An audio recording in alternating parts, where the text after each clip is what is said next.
Like you had a choice, right? No, but thank you for coming.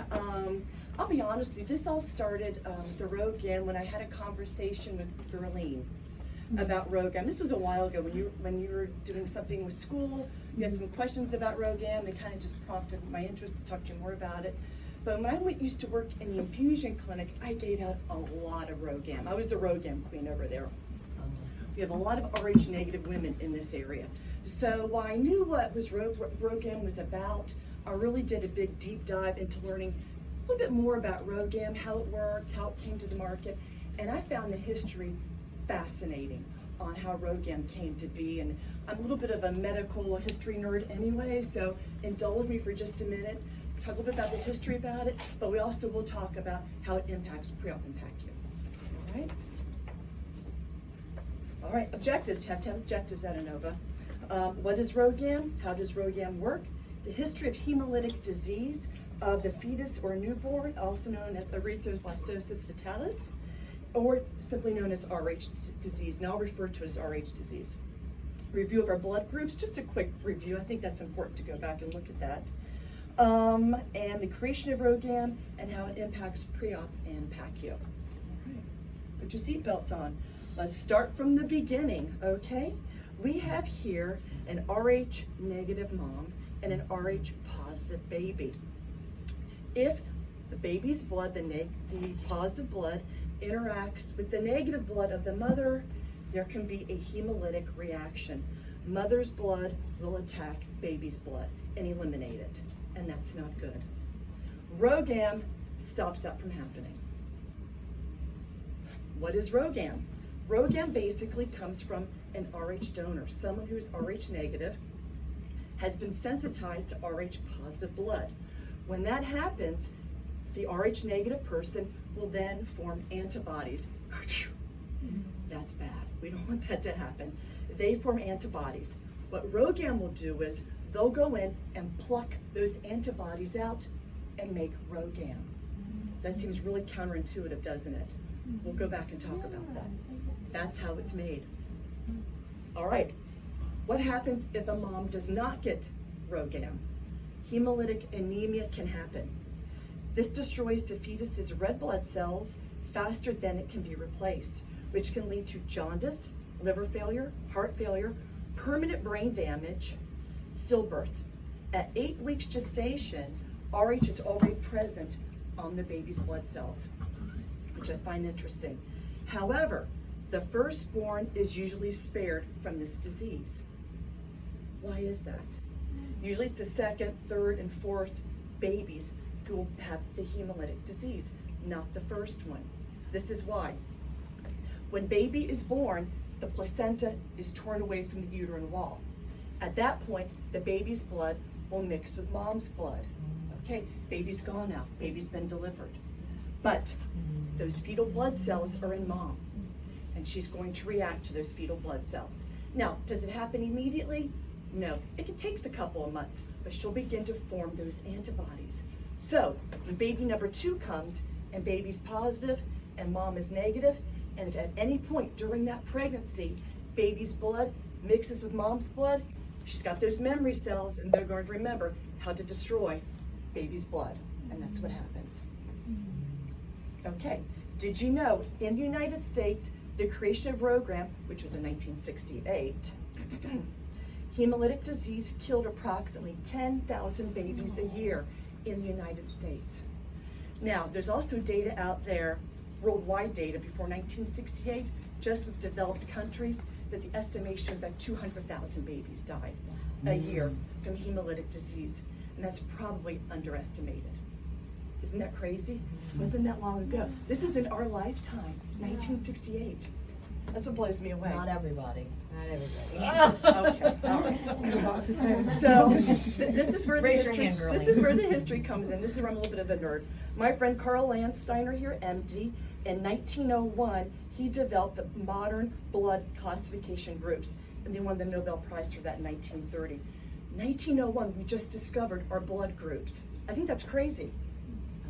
Let's review them. A, B, AB, and O. And that's all they knew. 4 blood groups. We really have 8, right? A positive, A negative, Yeah. B positive, B negative. All they knew were these 4 groups, and they were doing blood transfusions even before 1901. Think about that. And sometimes they used milk and goat's blood and cow's blood, and can you imagine the results? Yeah, all right. Milk? Yeah, so let's review our ABO groups one more time. So we have type A. Why do we have type A? We have an A antigen on the surface of the red blood cell. And in our plasma, we have anti-B antibodies. Type B, we have the B antigen on the red blood cell, and in the antibodies, anti-A. Type AB antigens on the surface of the blood cell, and the plasma has no antibodies. Type O, which is really type 0, there are no antigens on the surface of the blood cell, but we have anti-A and anti-B antibodies. That's a good way to remember it, type 0. It's really, that's what it was meant to be, is type 0. I love that. Okay. All right, what's Rh incompatibility? So this is really interesting. In 1939, Rh incompatibility was reported, okay? Although it was not yet discovered. They didn't know what Rh was. A very, very famous article was published in JAMA, the Journal of the American Medical Association. This was in regards to a 25-year-old woman who gave birth at 33 weeks. The baby was born flaccid and bloated. It had Rh disease. Mom then began to have a severe postpartum hemorrhage. She began to bleed out and bleed out. Her blood was O. Guess what? Dad's blood was O. Great, we'll just transfuse Mom with Dad's blood. And they did, and she bled even more. She had a severe hemolytic reaction to that blood. Crap, they gave her another blood donation from a different donor. She bled out, and another donor, and she bled out, and another donor. She didn't bleed out. Like, something's going on here. They ended up doing a hysterectomy on her. So what they did was they circled back, they took Dad's blood, they took Mom's blood, put it in a test tube to see what would happen. It agglutinated, it clumped. They knew at that point there had to be another antigen, but what? They couldn't figure it out. Now, in the 1600s, Rh incompatibility was already reported, but this was the first official documentation that they knew there had to be another antigen. All right. So, what happened? Dr. Landsteiner, remember him, our ABO guy? He and Dr. Weiner began injecting blood from rabbits into rhesus monkeys in 1940. And that's when they discovered the lost antigen. They discovered an Rh antigen. Mind-blowing and earth-shattering. And Rh stands for rhesus, as in the rhesus monkey, and that's where we get the Rh. Okay, 15% of American women have Rh negative blood. Typically, they're of Caucasian descent and European. Again, this is the Rh factor. It's on the surface of the blood cell. If you have this, you're Rh positive. If you don't have it, you're Rh negative. All right, now let's jump to 1958, almost 20 years later. These two physicians, Dr. Gorman, who's from Australia, where Rh negative is very prevalent, and he has family members who are Rh negative, and Dr. Frieda, who's an obstetrician and has delivered many babies who had the Rh disease. The two of them have decided, we're going to figure this out and we're going to stop this disease. Well, that year in 1958, a traveling salesman walks into Dr. Gorman's office, and he didn't know it, but he was about to change the course of history. He gives Dr. Gorman this very famous book called General Pathology, 2nd edition, which was written by Sir Howard Florey.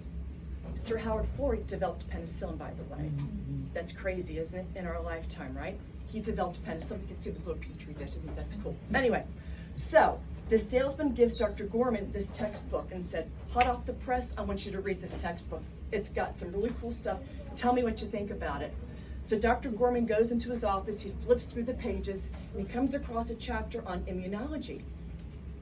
He begins reading the passages, and lo and behold, there's this one sentence that just struck him, and he figured, I know how to cure Rh.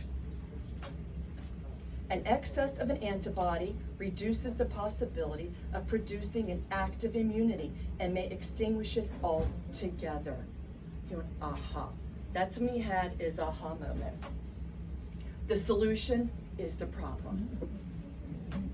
So, his idea, we're going to trick the mother's body into thinking she made antibodies.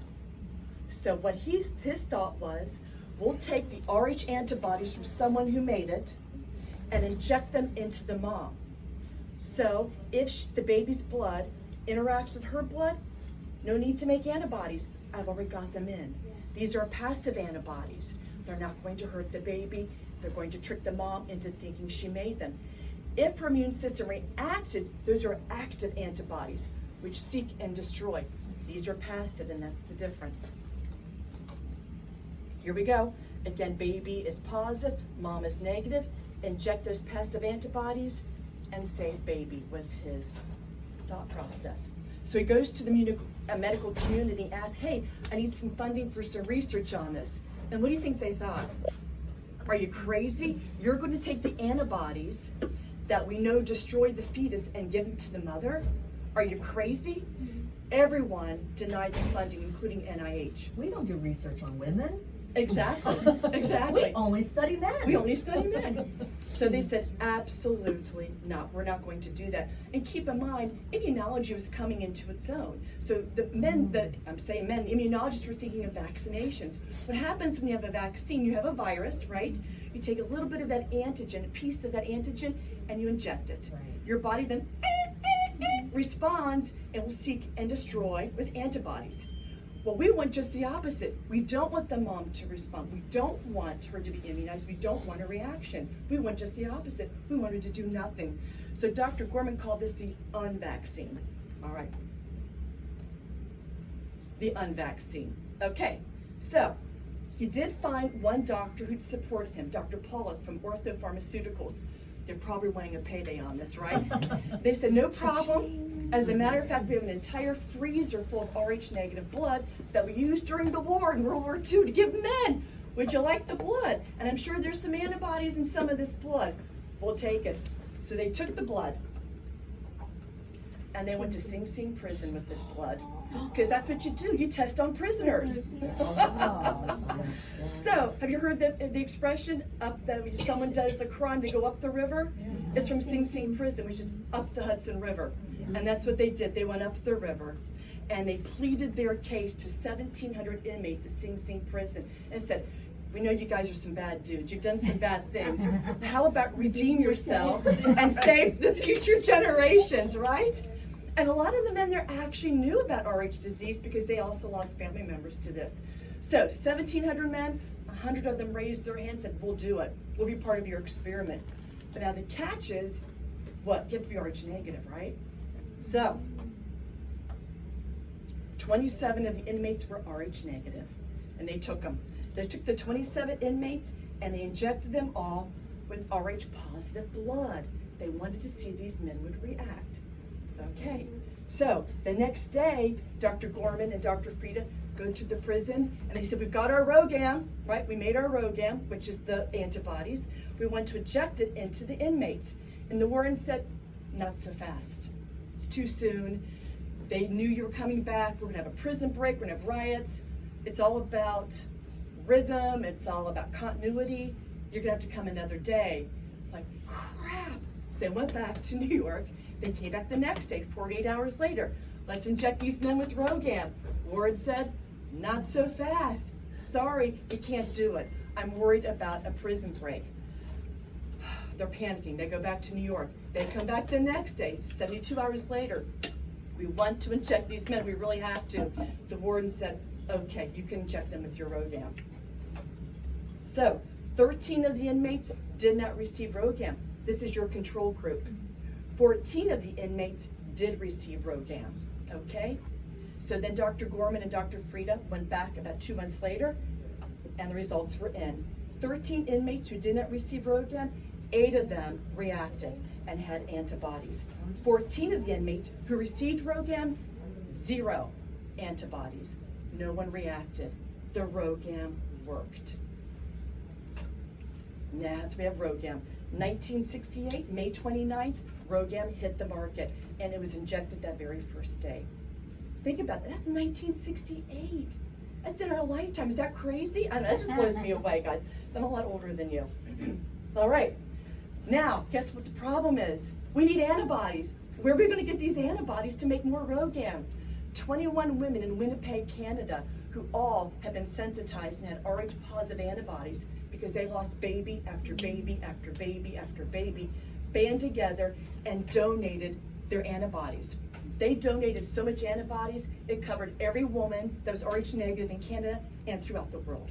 Wow. Yes, they donated for decades, all right? All right, so why are we talking about this? Okay, Shawn, the history was cool, it was great and all that. How does this affect me? I'm getting to that. All right, because in pre-op and PACU, we have ectopic pregnancies, missed ABs, DNC sections, and DNEs. These women could be Rh negative. And again, the blood can mix. So it's really important to know the blood types of all of these cases that come through.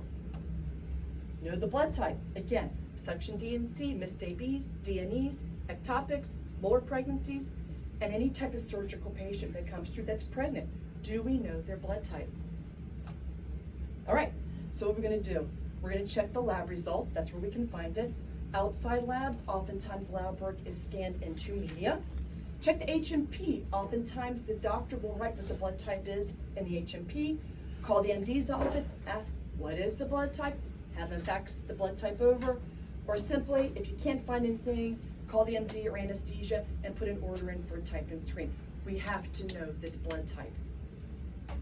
All right, order, type, and screen. Test to verify that the patient is Rh negative. Why are we doing that? Oftentimes the lab does not have historical data, and we want to make sure that the patient really does need it. Are they Rh negative? This is a very rare commodity. It is a blood product, and we have a shortage of it, okay? Check for passive antibodies. The lab is seeing, has the mom already received RhoGAM? They can tell the difference between passive and active antibodies. If mom has active antibodies, no RhoGAM. It's too late. It's too late, and if she delivered, better check the baby. Check for other antibodies. There are other antibodies that can also hurt the baby. That is an OB discussion, not ours. I'll get a blood product form, fill it out, take it to the blood bank, and they'll give you the RhoGAM. This is the RhoGAM. Comes in this little box, and it comes with a card. This is a card that you'll fill out with the mother's name, the date you gave the RhoGAM, the lot number, expiration, so she can keep it with her at all times. If she's out of state, in a car accident, whatever, she has documentation of when she received that RhoGAM. RhoGAM is given within 72 hours of a missed AB, DNC, DNE, ectopic, evacuation, molar pregnancy. 72 hours. The FDA kept the Sing Sing trials. They said, you know what, it worked, we'll keep it. So, good way to remember, when do I give RhoGAM? Think of Sing Sing, 72 hours. They kept it. All right. RhoGAM administered in OB. Again, this is a little above our discussion here, but again, anytime baby's blood can mix with mom's blood during amniocentesis, abdominal injury, vaginal bleeding, it's also given at 28 weeks now, and this is a new development. And again, 72 hours after delivery. It's given IM right here in the deltoid. All right, signs and symptoms of reactions. Injection site swelling in duration, might get a little hard there, redness, mild pain or warmth. Systemic reactions, body ache, skin rash, slight elevation in temperature. Typically, we would keep the patients in the lab for about 20 minutes just to make sure they didn't have a reaction. Creation of RhoGAM. It's a blood product. It's made from, again, the antibodies. Rh negative donors have been sensitized to Rh positive blood. Men are giving now.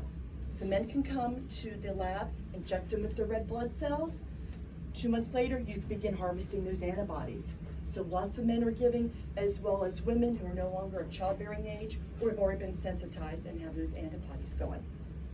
Right now, we have a worldwide shortage of RhoGAM. That started in 2018, and then when COVID hit, labs closed, people didn't want to donate, and so now, ANOVA just published this SBAR recently. RhoGAM is on back order. We don't have RhoGAM. We have no more RhoGAM. It is on back order. So, there is a substitute for the moment called Rofalac, which you'll have to order. You put in the orders for RhoGAM. Both of these medications will populate your screen, RhoGAM and Rofalac. You check all the boxes here. You check both of them, and you check the corresponding labs that go with this medication. It's linked on the MAR. So you'll be giving Rofalac, but RhoGAM also will populate your MAR. You write in the expiration date, the lot number, and where you're giving the medication in the MAR. You scan the Rofalac, it'll green out, and the RhoGAM will gray out on the MAR. They're linked. Okay. All right. So what kind of impact has RhoGAM had on us? And this is in conclusion here. In 1981, this was published in 1999, by the way, by the American Congress of Obstetricians and Gynecologists. The FDA approved the use of RhoGAM for routine postpartum and now antenatal administration. With prophylactic antenatal administration of RhoGAM at 28 weeks gestation, the incidence of allergy immunizations when they're sensitized decreased to 0.2%. This has been a game changer for lots of ladies. I just think it's mind-blowing that this happened in our lifetime. And I can't help to think of all the babies that were lost before 1968 when we didn't have the technology. But since we have it, we have happy babies. Aww. Thank you guys. Well done.